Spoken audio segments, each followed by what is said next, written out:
Assalamualaikum, salam madani, salam satu Malaysia. Di zaman viral AI dan teknologi ini, jom kita semak sama ada rakyat Malaysia masih mahu mempunyai penternakan babi dalam negeri dan negara atau kualiti hidup yang lebih tinggi.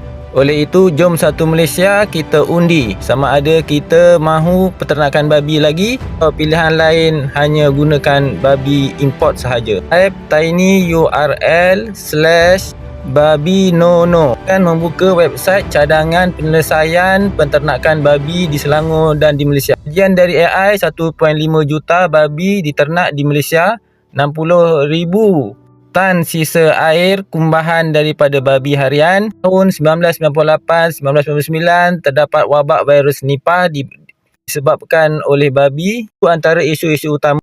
Sebelum mengundi, boleh scroll dulu website ini dan kita tengok penyelesaian yang dicadangkan. Pendek, jangka sederhana dan tempoh 3 hingga 5 tahun. Antara isu utama yang dihadapi, pencemaran alam sekitar, risiko kesihatan awam, konflik sosial. Boleh lihat juga amalan terbaik negara-negara lain seperti Denmark dan Belanda, Jepun dan Singapura yang menggunakan model import sahaja. Lihat pula jangka pendek. Jangka pendek adalah penguatkuasaan ni kena jalankan sepenuhnya. Sederhana seperti mana dicadangkan, peternakan moden tertutup.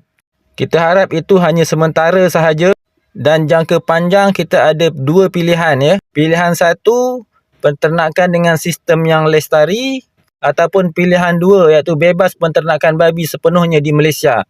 Yang ini dengan menggunakan model daging import babi sahaja bagi yang makan babi lah. Kaedah semua kita boleh cari dan laksanakan. Okey, seterusnya jangan lupa untuk mengundi ya. Untuk mengundi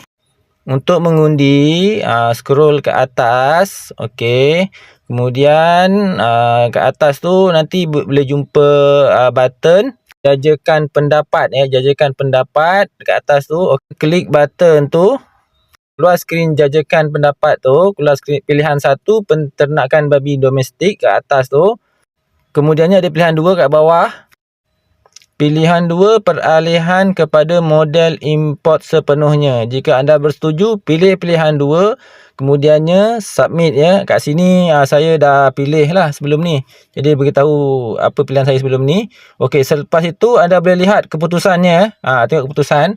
Untuk total undian semasa, klik button keputusan. Selepas mengundi, jangan lupa sebarkan kepada kawan-kawan.